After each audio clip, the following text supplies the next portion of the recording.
Saudara-saudari, selamat pagi. Hari ini kita membahas 1 Samuel pasal 14. Hari ini Pastor Yoshua yang berkhotbah.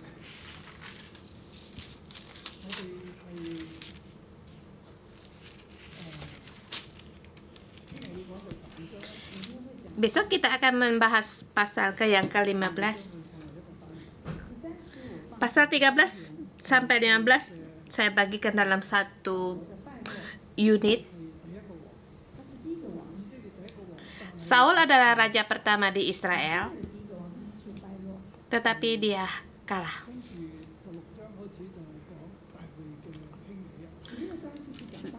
Di pasal 16 kemudian dimulai bangkitnya Daud sampai pada runtuhnya kerajaan, dan di kerajaan dari Daud Daud dibangkitkan. Mengapa Saul bisa dikalahkan, diruntuhkan? Kemarin dikatakan bahwa hilangnya kerajaan bukan karena kekalahan perang.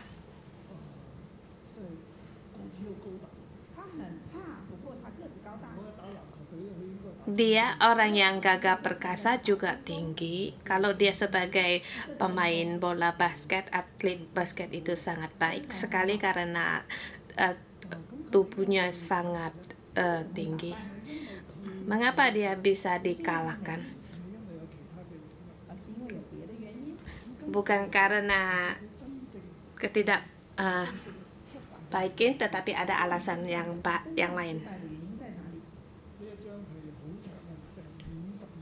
Di ayat ini sangat panjang, ada sampai di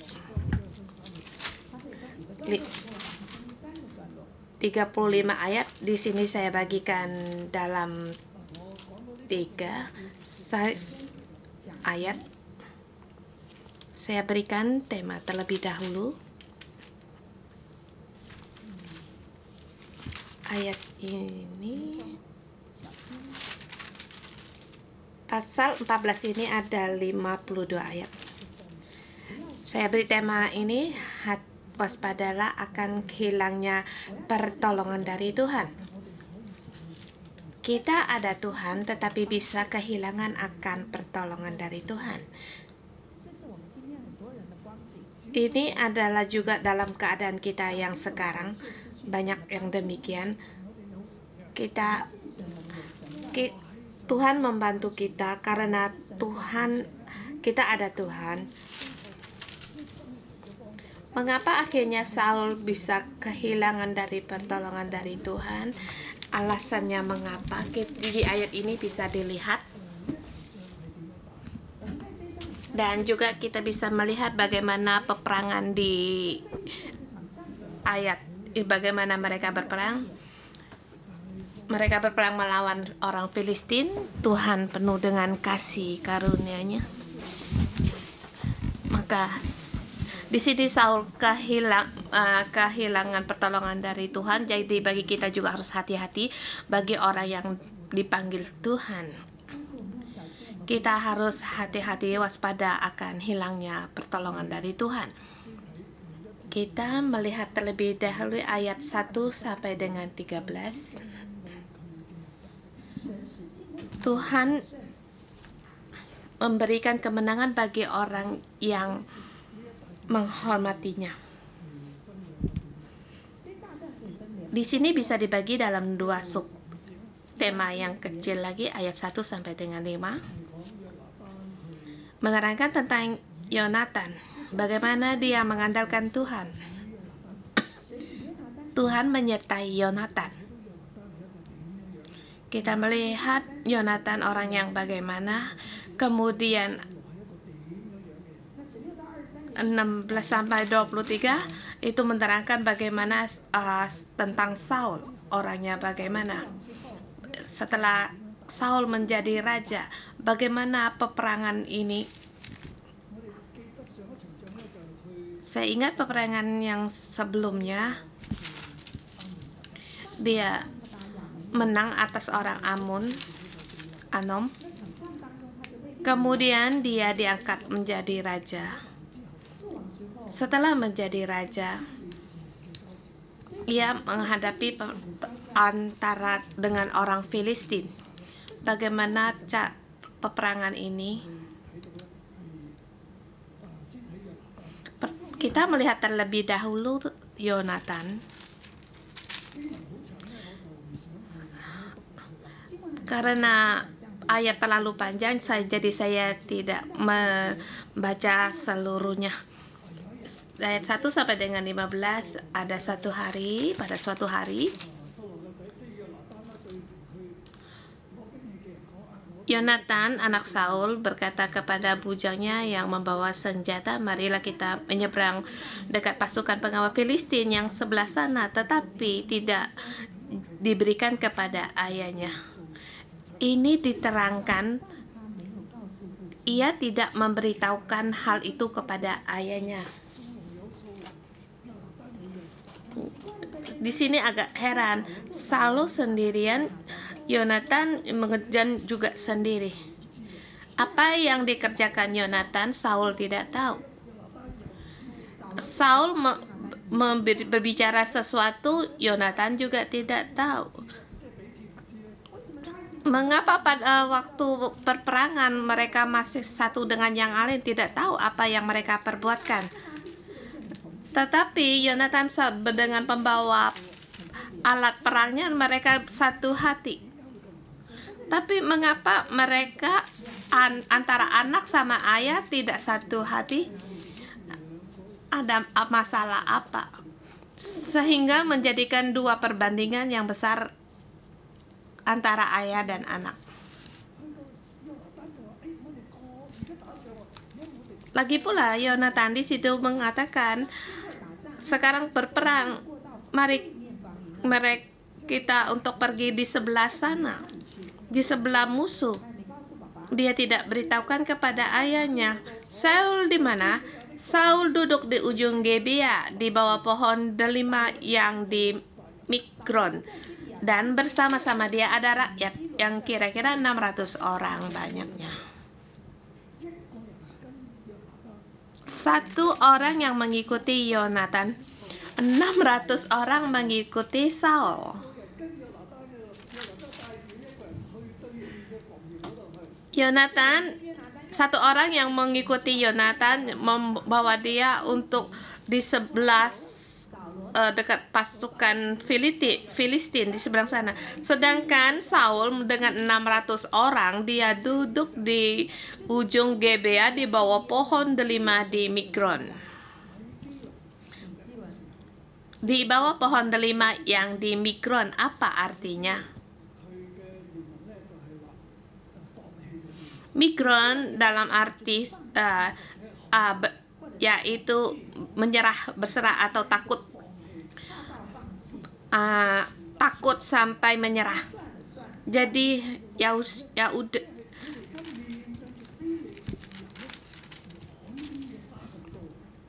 Mereka menghadapi orang Filistin seperti pasir di laut banyaknya.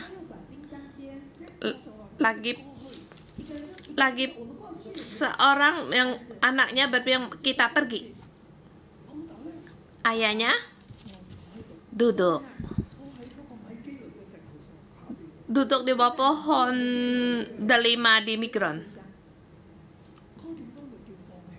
Tempat itu namanya menyerah. Ya udah, kayak gitu artinya, menyerah saja. Tidak ada keberanian di situ. Padahal mereka lagi berperang. Lagi pula dia membawa 600 orang, yang lainnya cuma satu orang. Di ayat ini kita melihat apa yang ditunjukkan. Masalahnya Saul. Menggunakan Yonatan menunjukkan masalah dari Saul. Lagi pula, anaknya bersama orang bujang pembawa senjatanya, mereka berangkat. Saya satu orang berangkat. Walaupun Saul ada 600 orang, mereka duduk di situ ketakutan. Di sampingnya masih ada imam. Sekarang lagi dalam perang. Dia bersama imam. Yonatan bersama bujang pembawa senjatanya. Seorang membawa senjata, pembawa senjata yang seorangnya membawa imam. Imam ini bukan lagi Samuel. Samuel yang ditolak. Ini adalah cucu dari Eli.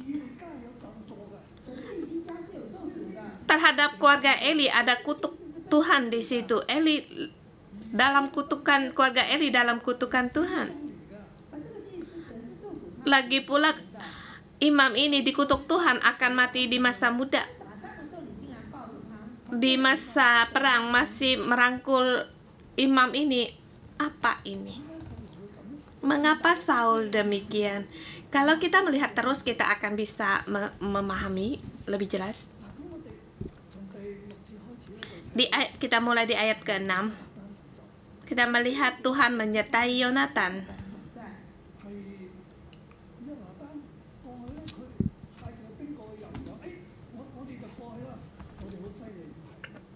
Yonatan bukan berkata kita membawa senjata kita menyeberang, bukan berarti kita kuat, kita lihai. Kita harus menyeberang. Bagaimana kita bisa menangkan?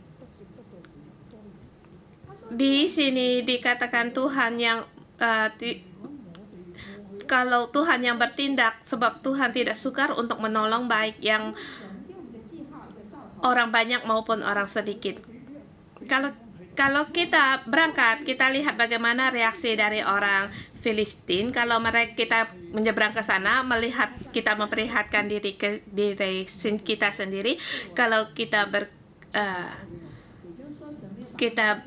berdiri, maka kita untuk mereka berhenti, maka kita jangan naik sebab kita tidak naik. Tetapi kalau disuruh naik, kita demikian Tuhan menyerahkan mereka kepada tangan kita. Dalam kata, kalau dia disuruh kita naik kemari, maka musuh diserahkan Tuhan kepada kita. Jadi kita naik.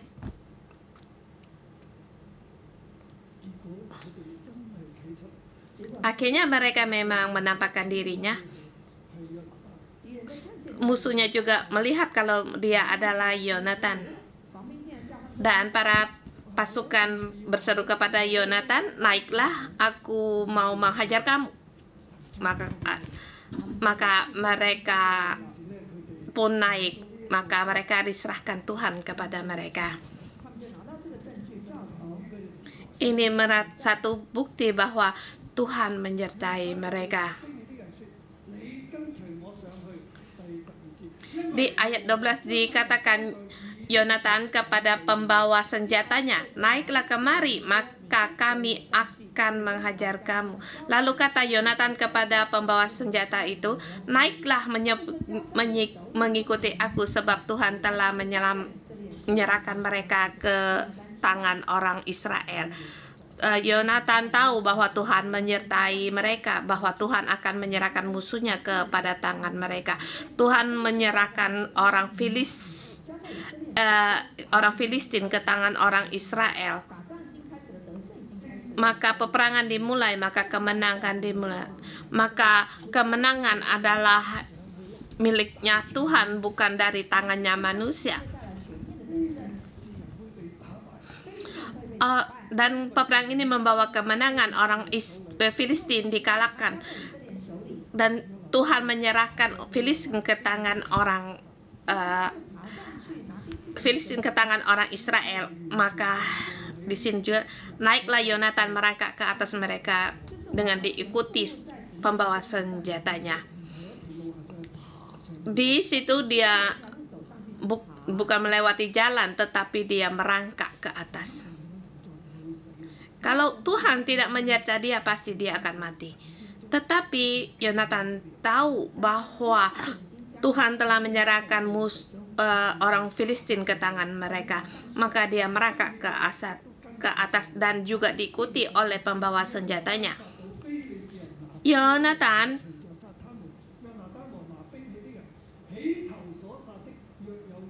orang-orang yang tewas yang diparang oleh Yonatan sedang pembawa senjatanya membunuh mereka dari belakang. Kekalahan pertama ini ditimbulkan oleh Yonatan dan pembawa senjatanya kira-kira 20 orang dalam jarak sebelang alur sebajak tanah. Jadi di sini kalau ketemu musuhnya langsung dibunuh. Musuhnya melihat mereka bahwa mereka adalah orang Ibrani, mereka juga siap-siap untuk mereka sudah. Maksud mereka menyuruh Yonatan naik bahwa ingin membunuh mereka. Tetapi kita melihat Yonatan memang naik. Dia merangkak kemudian mati, tewas 20-an orang. Tidak tahu bagaimana ini terjadi. Ini cuma setengah alur dari pembajakan ladang. Sangat dekat sekali.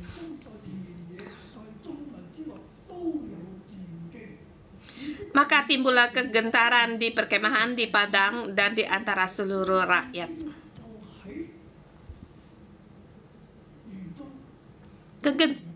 Kegentaran ini di perkemahan, di padang, di antara seluruh rakyat. Juga pasukan pengawal penjara-penjara itu pun gentar.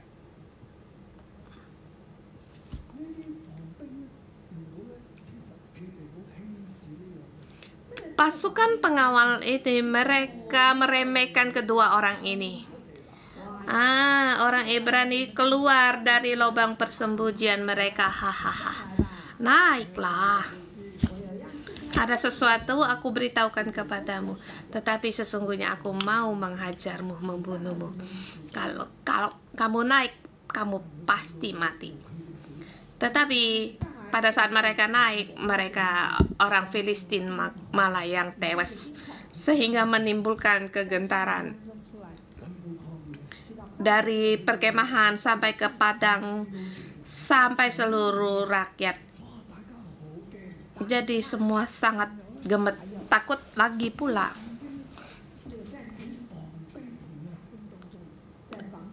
Kegentaran ini juga sampai kepada pengawal dan penjara-penjara.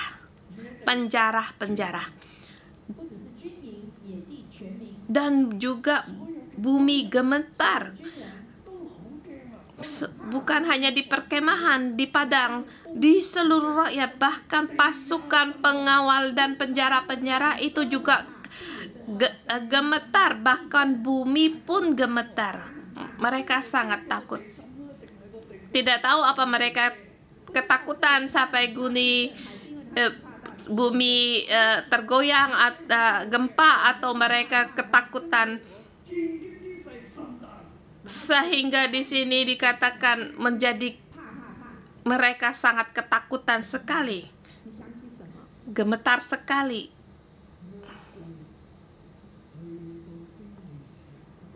Mengapa demikian? Mengapa mereka gemetar? Karena waktu tabut Tuhan ada di Filistin, mereka menggunakan bisur-bisur menghajar orang Filistin. Mereka juga ingatkan semua ini, jadi mereka sangat ketakutan, gemetar, bahkan takut sampai mati. Sekarang cuma 2 orang naik ke atas, merangkak ke atas, langsung menewaskan banyak orang. Maka orang Filistin sangatlah ketakutan, takut sampai tidak tahu apa yang harus dibuat. Sangat gemetaran sekali, gentar sekali. Di sini Tuhan menyertai Yonatan. Hanya 2 orang.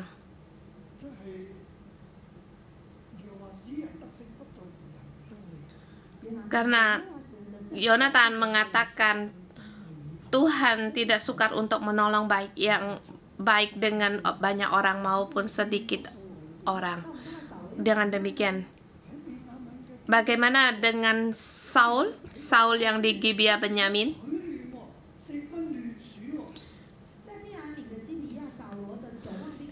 Di situ peninjau-peninjau Saul di Gibea Benyamin meninjau, melihat begitu orang ramai. Apa yang terjadi? Terus menyuruh memeriksa barisan siapa yang pergi. Rupanya di situ didapatin Yonatan. Yonatan tidak ada di situ. Yonatan pergi, tidak ada di tempat di antara barisan itu. Kemudian di situ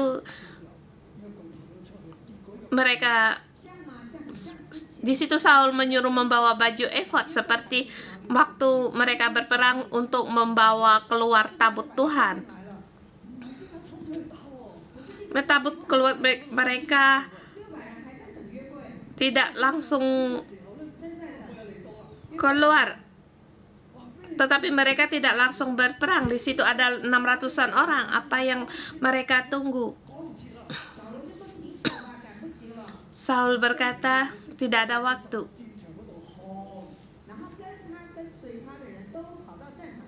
Kemudian mereka pergi ke tempat pertempuran itu untuk melihat apa yang terjadi. Di situ mereka di tempat pertempuran di situ, maka tampaklah mereka setiap orang menikam temannya dengan pedang, suatu huru hara yang sangat besar sekali. Lagi pula orang Ibrani yang tinggal pada orang Filistin itu ikut maju untuk dan di antara mereka. Mereka ikut membantu orang Israel. Mungkin karena mereka takut, jadi mereka di situ ikut serta. Lagi pula orang Israel yang bersembunyi di pegunungan, mereka juga keluar. Mereka ikut mengejar orang Filistin. Di ayat 23. Demikianlah Tuhan menyelamatkan orang Israel pada hari itu. Pertempuran itu meluas sampai ke Bet Awen. Tuhan memberi kemenangan bagi orang yang menghormatinya. Siapa orang yang menghormatinya itu? Yaitu Yonatan, bukan Saul.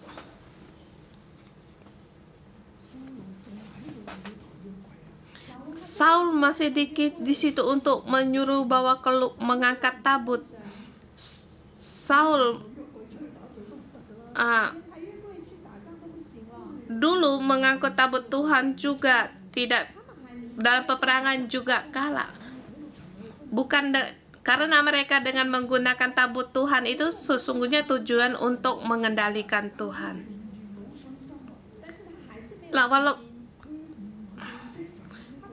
Saul dia mengenal Tuhan, tetapi dia tidak mengenal Tuhan.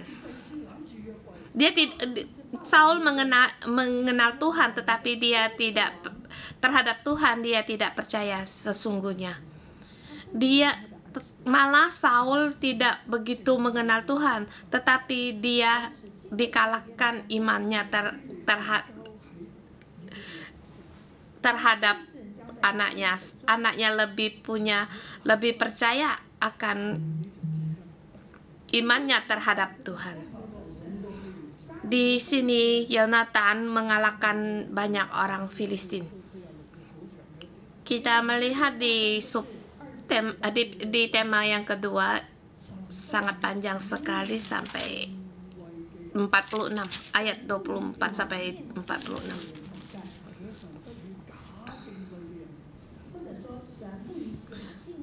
Tuhan tidak menyertai orang dengan kepalsuan imannya. Tuhan tidak menyertainya. Kita melihat Saul adalah orang yang dipilih Tuhan. ayat di pasal 9 sampai dengan 12 menerangkan bagaimana Saul diangkat Tuhan, dipilih Tuhan. Dia dari orang yang mencari keledai sampai akhirnya diberikan kerajaan kepadanya. Sampai di saat ini Tuhan tidak menyertainya. Kita melihat bagaimana Saul dengan kepalsuan kesalehannya, dia cuma luar tetapi dia tidak sungguh-sungguh menghormati Tuhan. Di 24 di situ Saul menyuruh rakyat untuk bersumpah. Dikatakan terkutuklah orang yang memakan sesuatu sebelum matahari terbenam dan sebelum aku membalas dendam terhadap musuhku.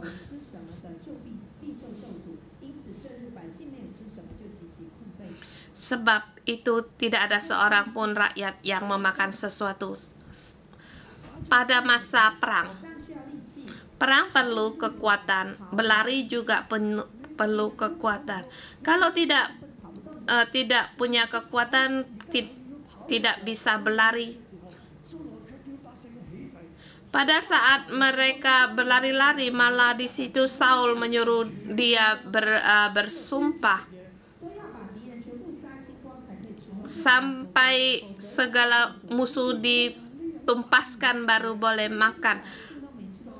Sehari dari pagi mereka belum makan, rakyat situ, maka mereka sangat letih, lesu.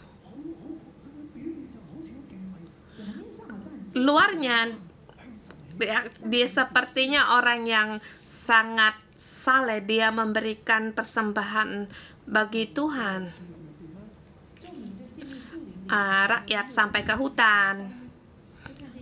Di situ dilihat Yonatan tidak mendengar bahwa ayahnya menyuruh rakyat bersumpah di ayat 27. Tetapi Yonatan tidak mendengar bahwa ayahnya telah menyuruh rakyat bersumpah.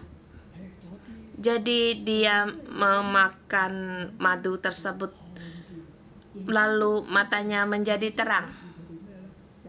Ini artinya apa? Mereka mengejar musuh sampai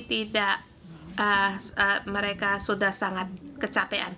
Mata mereka menjadi lesu, tidak ceria, tidak terang. Mereka sangat letih, lesu. Maka dikatakan lalu setelah dia memakan madu itu, lalu matanya menjadi terang lagi.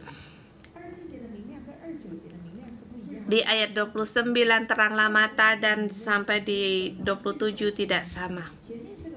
Di ayat 27 di situ mengatakan mata menjadi terang dalam arti melihat.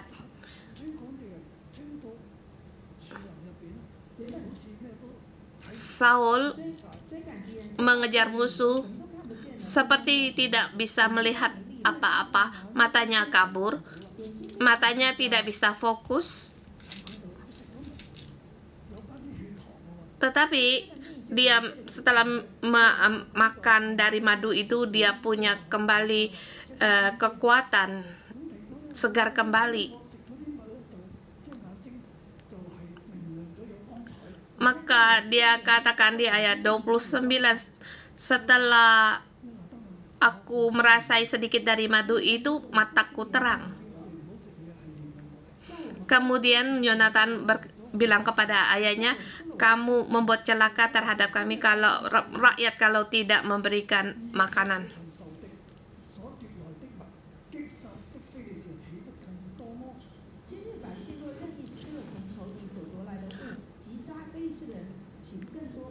Kalau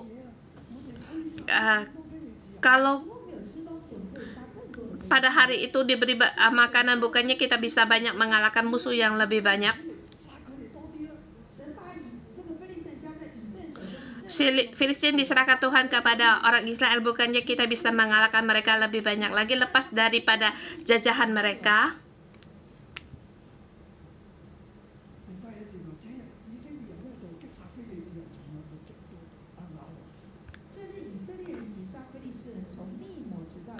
Di ayat 31, pada hari itu mereka memukul kepala orang Filistin dari Mikmas sampai ke Ayalon.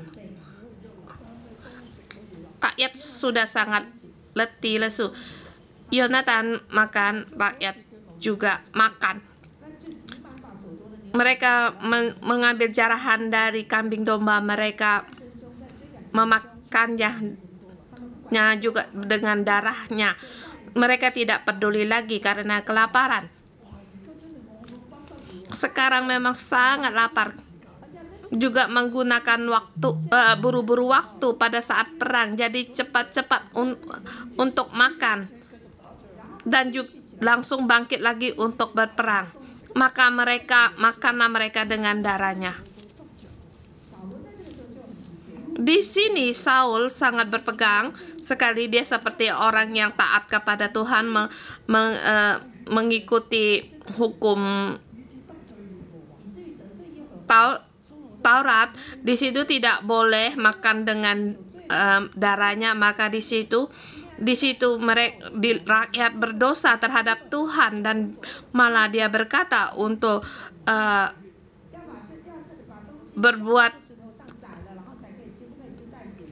berkhianat di situ. Jadi di situ boleh makan, tetapi tidak boleh makan bersama darahnya. Kemudian di situ mereka berkata untuk menggulingkan sebuah batu yang besar. Kemudian di situ Saul memberikan mezbah bagi Tuhan. Kalau mau mendirikan mezbah, bukannya seharusnya lebih awal lagi, bukan pada saat mengejar musuh baru mendirikan mezbah. Seharusnya waktunya makan, ya makan, bukan untuk mendirikan mezbah.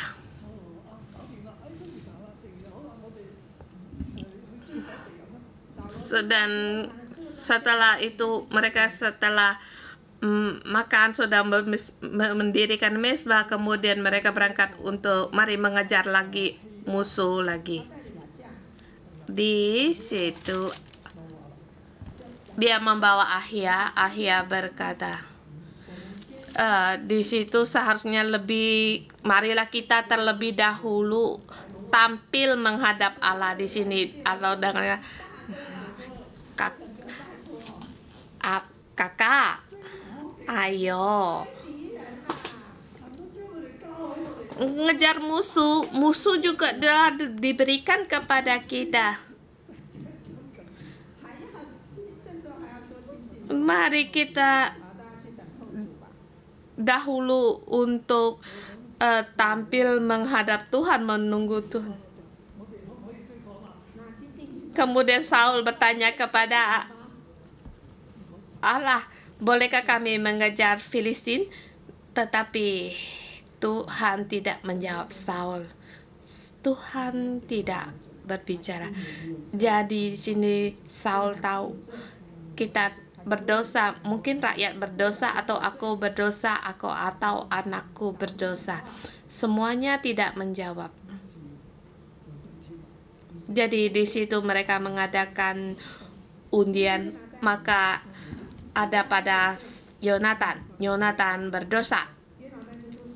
Iya, benar, memang undian itu jatuh pada Yonatan, dan Yonatan berkata, iya memang aku telah makan dari merasai sedikit madu. Dan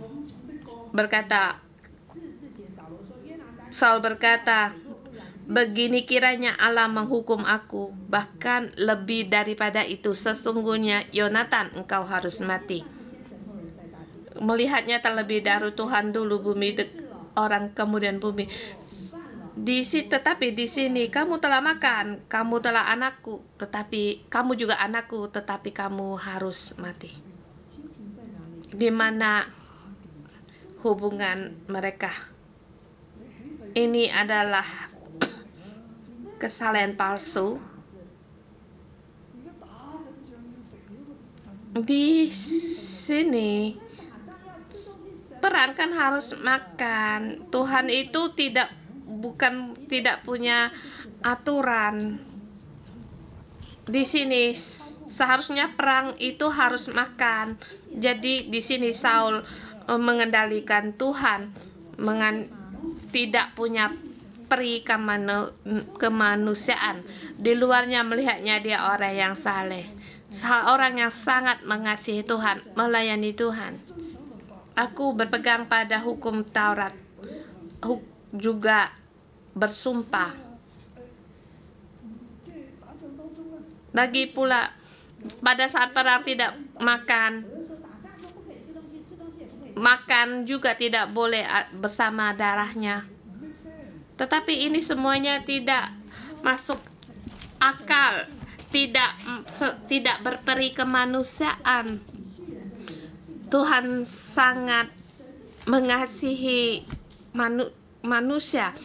Tuhan Maha Pengasih dan Maha Penyayang. Kadang orang yang demikian hanya berpegang pada hukum-hukum, tidak peduli walaupun di sini anaknya, tetapi dia juga harus mati. Di sini juga saya memperingatkan saudara-saudari semua 611, Tuhan memakai kita, Tuhan memilih kita. Jadi kita harus hati-hati. Hati-hati, ada Tuhan, tetapi kita akan kehilangan pertolongan Tuhan. Kita jangan berpura-pura taat, saleh, atau jangan menggunakan kesalehan kita untuk mengendalikan Tuhan. Kita tidak perlu menunjukkan kesalehan kita di hadapan orang. Mengapa Saul menggunakan kesalahan palsunya di hadapan orang? Karena Saul takut Tuhan meninggalkan dia, juga takut orang-orang meninggalkan dia. Dia mau punya kekuatan. Dia kekurangan, yaitu hatinya Tuhan di belakang, hatinya Saul di belakang Tuhan.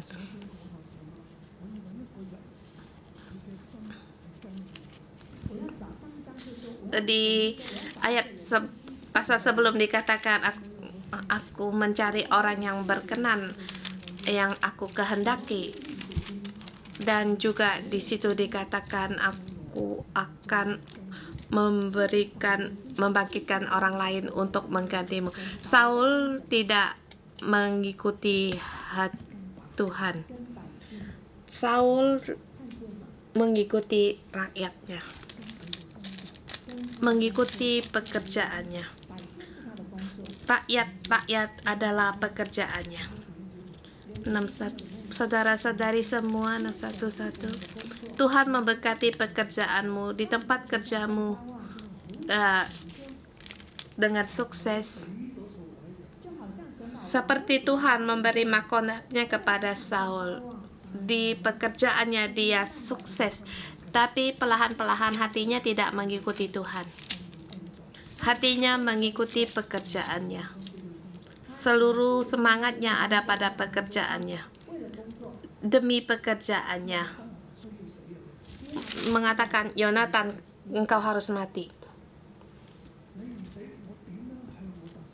Kalau engkau tidak mati, bagaimana aku harus bertanggung jawab kepada rakyatku? Apa yang aku kerjakan, yang katakan harus dilakukan? Pekerjaannya lebih penting dari anaknya, lebih berharga dari anaknya. Saudara semua, apakah kamu melihat pekerjaanmu lebih penting daripada keluargamu? Lebih penting dari anakmu? Sepertinya kamu sangat taat, sangat saleh pada saat Tuhan memberkatimu, pekerjaanmu diberkati, tetapi kamu melayani pekerjaanmu, bukan melayani Tuhan. Hatimu tidak mengikuti Tuhan, hanya mengikuti dunia ini.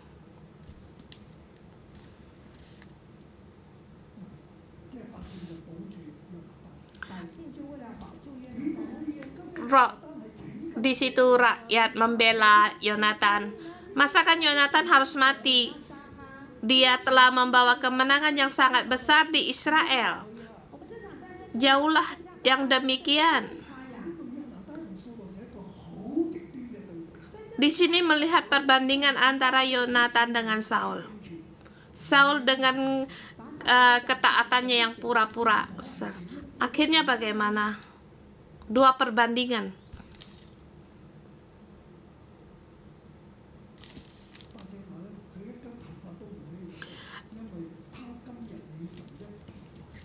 Rakyat berkata, jauhlah demikian demi Tuhan yang hidup sehelai rambut pun dari kepalanya takkan jatuh ke bumi. Sebab pertolongan Tuhan, dengan pertolongan Tuhan juga dilakukan hal ini pada hari ini. Tuhan menyertainya. Bagaimana mungkin harus berbuat demikian? Demikian rakyat membebaskan Yonatan. Maka pulanglah Saul setelah mengejar Filistin ke tempat kediamannya. Perperangan di sini sampai di sini. Tuhan menyerahkan orang Filistin ke tangan orang Israel. Tapi akhirnya juga orang Filistin kembali ke tempat kediamannya. Kemudian Saul pulang ke... Mengapa demikian? Bukannya Tuhan telah membantu mereka untuk menyerahkan orang Filistin ke tangan mereka? Mengapa? Dan orang Filistin pun melarikan diri. Ini dikarenakan karena kepalsuan dari kesalehan dari Saul. Mungkin dulu Saul tidak tahu Yonatan pergi keluar berperang membawakan kebesaran yang sangat besar sehingga membawa kemenangan yang besar. Kemudian Saul di situ untuk membawa keluar dari tabut Allah atau melihat di situ pertempuran antara orang Filistin. Di situ dia menyuruh bersumpah untuk tidak boleh makan. Siapa yang makan pada hari itu akan mati. Sepertinya dia orang yang sangat taat pada Tuhan. Tetapi anaknya tidak tahu apa yang dia bicarakan. Rakyatnya juga makan. Kemudian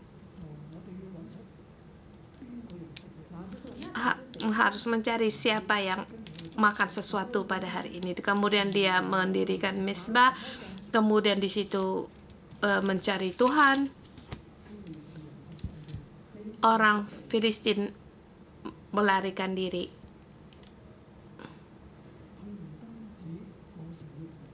Dia bukan hanya tidak ada penyertaan Tuhan. Dia bertentangan dengan Tuhan, menghalangi pekerjaan Tuhan. Seharusnya orang yang menumpaskan orang-orang Filistin semuanya itu. Tetapi karena kepalsuan dalam ketaatannya, kesalehannya,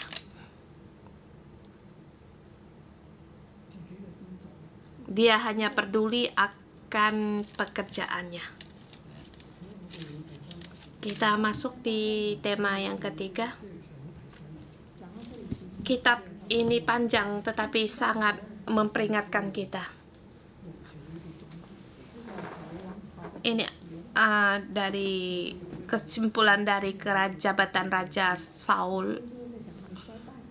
Besok akan melihat bagaimana kekalahan dari Saul.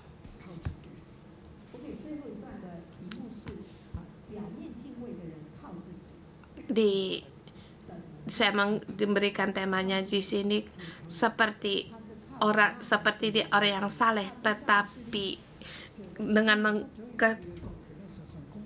kesalehan yang palsu. Di situ kita dimulai dari ayat 47, dimanapun Saul pergi berperang, dia selalu mendapat kemenangan. Dia mengalahkan orang Amalek.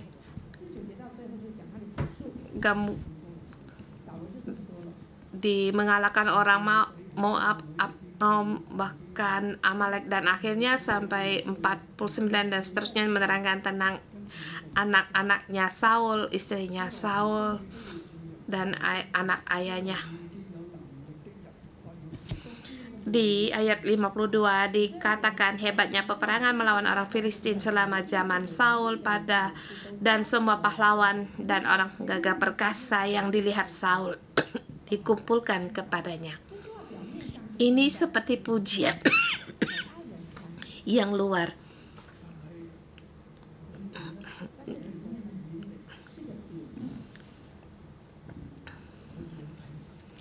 Dia memandang akan kegagahan perkasaan seseorang itu cuma penampilan luar, tetapi di dalamnya Saul tidak mengandalkan Tuhan. Di luar Saul mengandalkan orang, dia tidak mengandalkan Tuhan. Dia tidak berserta dengan Tuhan.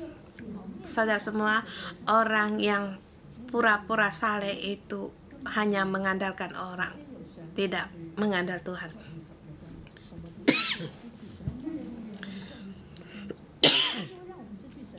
Di sini saudara kita hati-hati jangan sampai kehilangan pertolongan Tuhan. Maaf.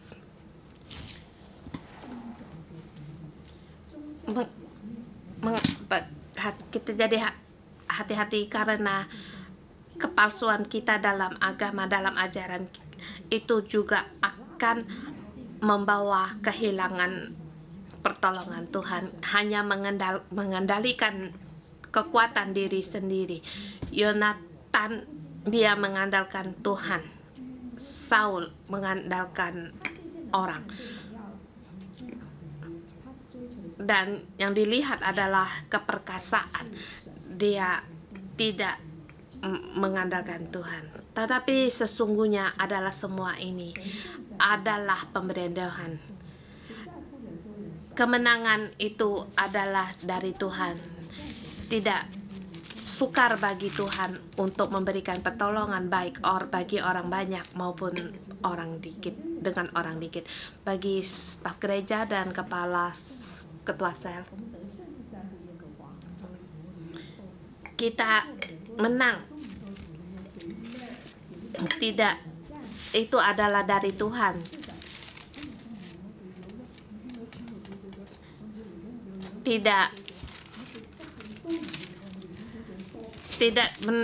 Kemenangan bukan karena kita baik banyak orang maupun sedikit orang banyak, dan juga ketua sel kamu bisa menang atas semuanya itu, atau berapa banyak orang yang mengikuti itu bukan karena kepintaranmu, tetapi itu adalah pemberian Tuhan, pertolongan dari Tuhan. Ada di dunia ini agar kita bisa dengan tegar, bisa dengan kokoh untuk berdiri, itu adalah dengan mengandalkan Tuhan, bukan dengan mengandalkan orang. Kemarin saya berbincang-bincang dengan anak remaja.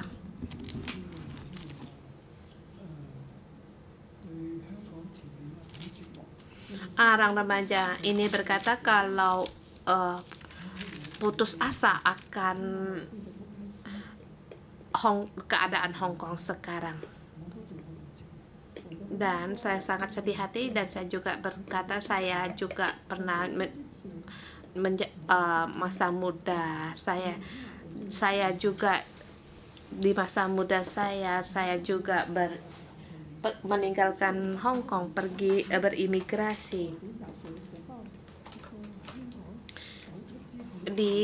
Saya juga sekolah di Hong Kong pada tahun 1997. Saya Hong Kong akan dikembalikan kepada Cina.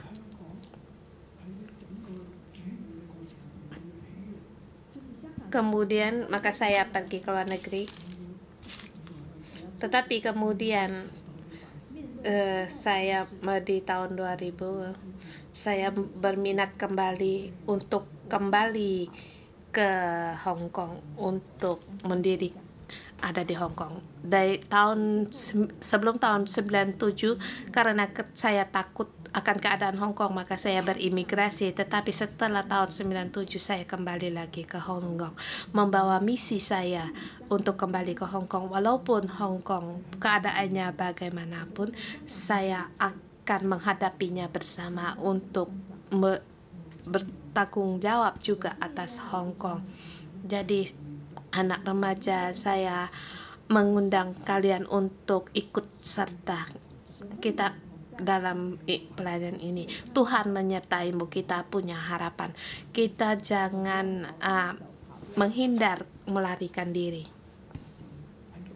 Tuhan ada di sini.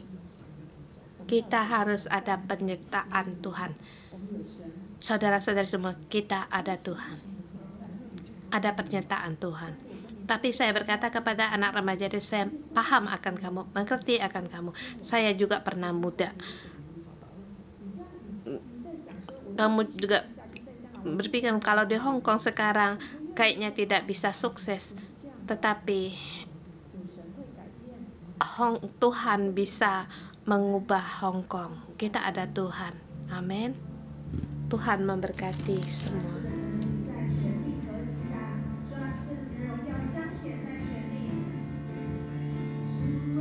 Mari kita memuji Tuhan.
Tuhan, kami memuji-Mu.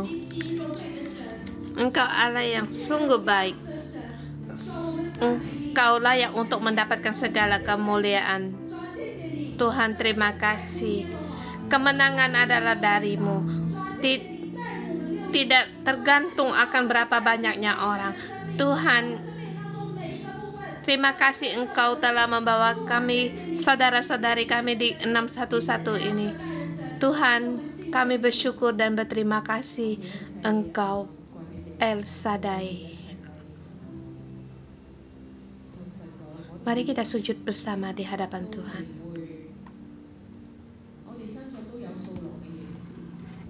Karena di dalam kita juga ada seperti Saul. Yang kita pentingkan apa itu.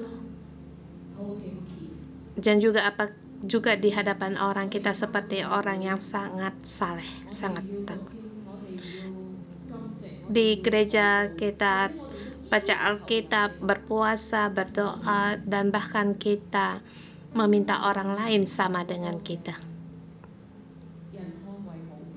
Dan juga kita melihat melakukan apa yang dipandang baik dari orang lain. Kita takut orang lebih banyak takut pada Tuhan. Saul kehilangan bantuan dari Tuhan. Roh Kudus, Engkau datang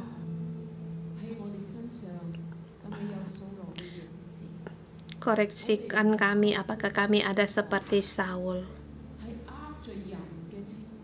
Apakah hati kami ada pada Tuhan atau pada pujian orang? Kesuksesan dalam pekerjaan atau pelayanan kami sebagai pekerjaan. Kami harus melayani dengan baik. Baik di mimbar atau yang di bawah. Kami mau melihat apakah itu ada keberhasilan, dan juga dalam pengembalaan kami menjadi satu pekerjaan. Kami sangat takut orang pergi meninggalkan kami, anggota sel kami pergi meninggalkan kami.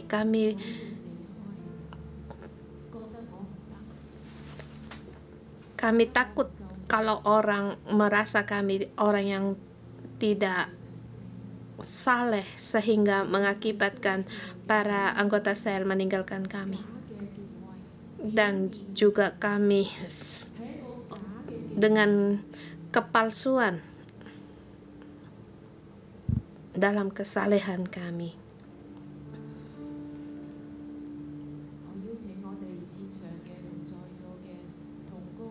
Saya mengundang saudara-saudari semua untuk berdoa, dan juga kita mengaku kita juga ada tanda-tanda seperti kepalsuan.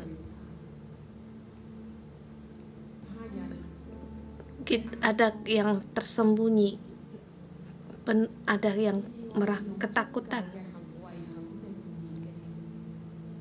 takut akan pandangan orang. Kita takut gagal sehingga menggunakan dengan kepalsuan dalam ajaran agama kita, dalam keagamaan kita. Takut akan kehilangan pekerjaan sehingga kita tidak mau untuk istirahat. Kita mengaku pada Tuhan, kita mohon Roh Kudus untuk membantu kita. Aku ada, aku juga demikian.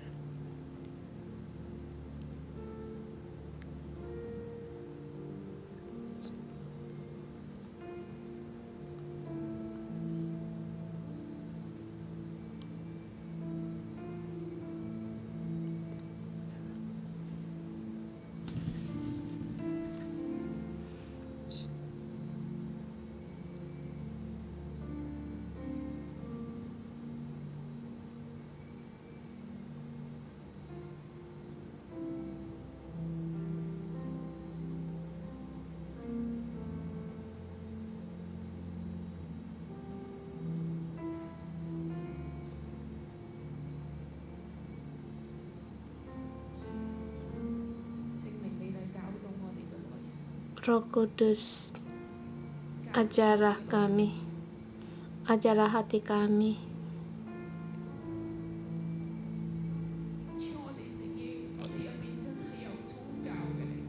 Tuhan, kami mengaku bahwa di dalam kami ada roh agama. Kami mengaku di dalam kami takut orang lebih banyak daripada takut Tuhan.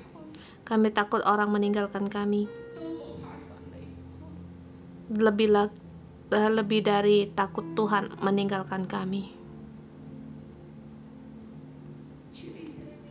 Tuhan, ampunilah aku. Aku takut untuk tidak berbuat yang baik, sehingga aku berpegang pada orang, pekerjaan kami berpura-pura, kami dengan kepalsuan kami seperti orang yang saleh. Tuhan, ampunilah kami. Lagi pula di dalam melayani, kami menganggap dia sebagai satu pekerjaan, sebagai tugas yang kami cari jumlah orang, berapa seperti yang di internet, berapa orang yang melihat, berapa orang yang ikut. Tuhan, ampunilah kami.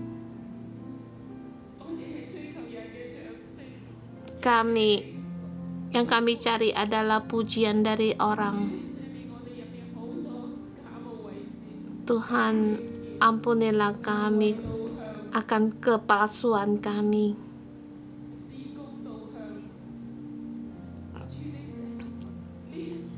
Tuhan, kami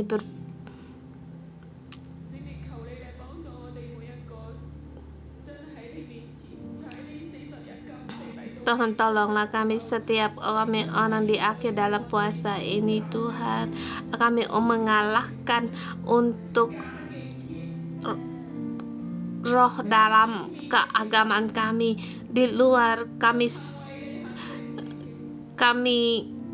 menggunakan seperti orang yang taat kepada Tuhan. Dengan perbuatan kami perlihatkan semuanya ini. Tuhan, ampunilah kami. Tuhan Yesus, ampunilah kami. Kami seperti orang yang saleh, tetapi di dalam hidup kami tidak bisa untuk merendahkan diri, untuk dalam kami menghadapi masalah dalam hidup kami penuh dengan pura-puraan dan kepalsuan. Terhadap pendamping kami tidak bisa untuk taat dan merendahkan diri. Kami seperti orang yang bergembira bersukacita, tetapi kami penuh dengan kepalsuan. Di luar kami melihat seperti orang baik. Percaya Tuhan Yesus seperti orang yang sukaria, tetapi di dalam hati kami tidaklah demikian. Kami penuh dengan keinginan kami sendiri, pikiran kami sendiri. Kami penuh dengan terhadapmu sangat bertentangan, penuh dengan penolakan. Tuhan, ampunilah kami. Saya mengundang sebagai orang tua. Sepertinya kita seperti orang yang saleh, tetapi menghalangi generasi kita yang berikutnya untuk percaya pada Tuhan. Menghalangi kita terhadap anak-anak kita, sehingga menghalangi mereka untuk percaya pada Tuhan. Tuhan, ampunilah kami. Kami seperti Saul, menghalangi karyanya Tuhan, menghalangi karya Tuhan kepada kami, keturunan kami terhadap Tuhan.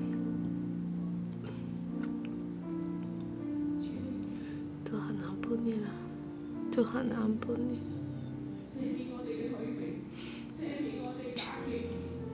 Suka kami mengendalikan. Tuhan, ampunilah kami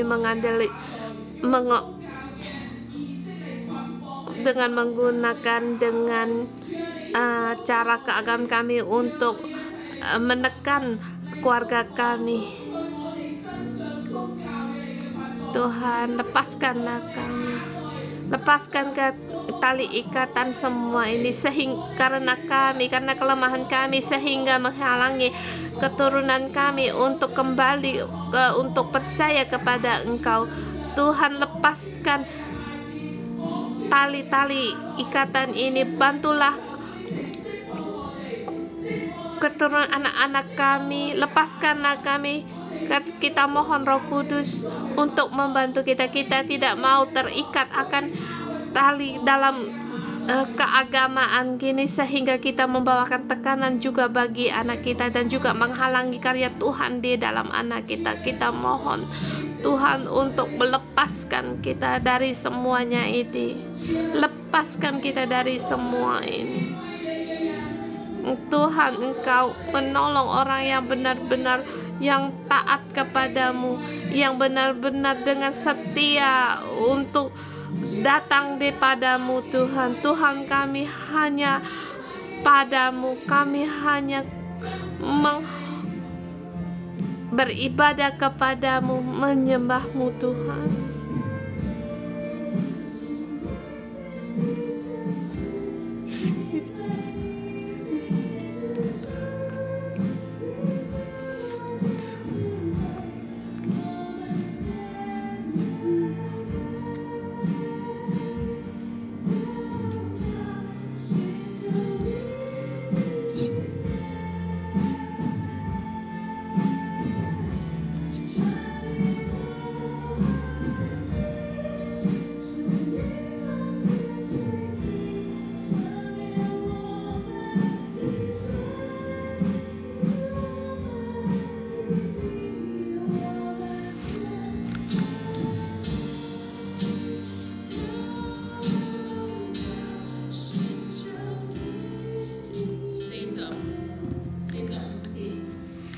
Di ayat 45.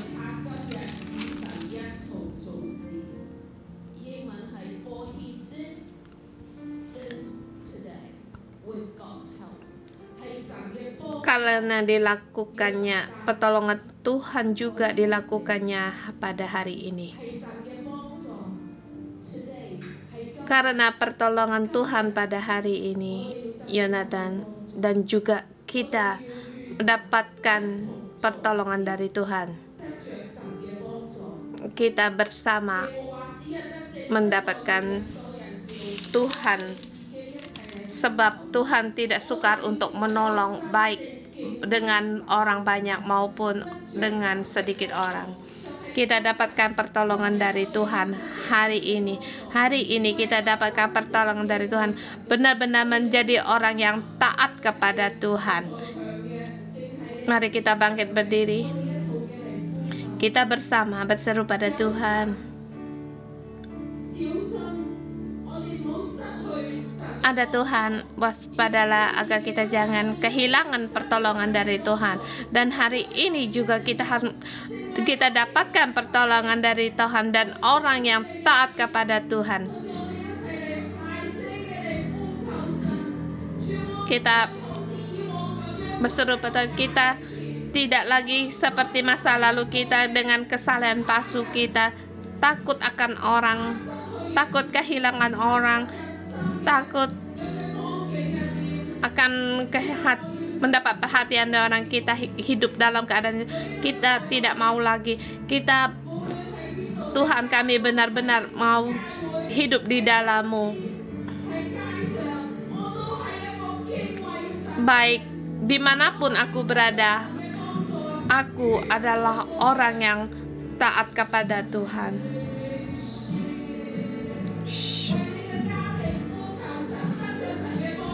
Demi keluargamu juga berseru pada Tuhan, dan di tempat kerjamu untuk mendapatkan pertolongan dari Tuhan, dari pelayananmu, sel grupmu, gerejamu, tempat kerjamu, untuk mendapatkan pertolongan Tuhan, mengandalkan Tuhan, sungguh-sungguh mengandalkan Tuhan.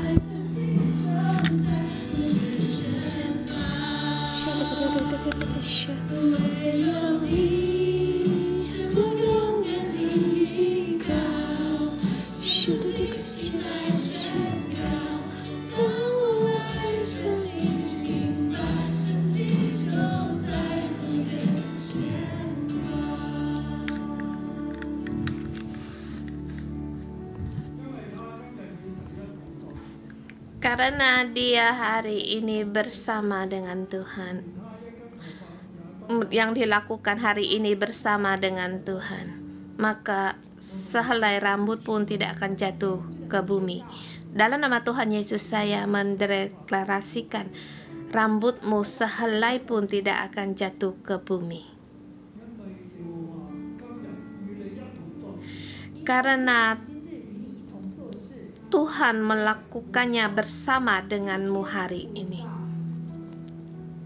Hari ini bersama Tuhan,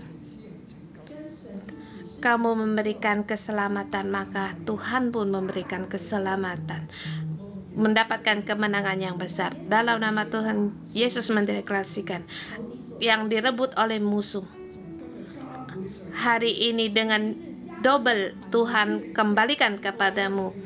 Kamu akan menang dari segala musuhmu, karena Tuhan bersama denganmu melakukan segala sesuatunya. Tuhan menolongmu, membantumu. Kamu akan mendapatkan kemenangan yang besar. Dalam nama Tuhan Yesus memberkatimu. Iblis, musuh, segala virus akan pergi meninggalkanmu.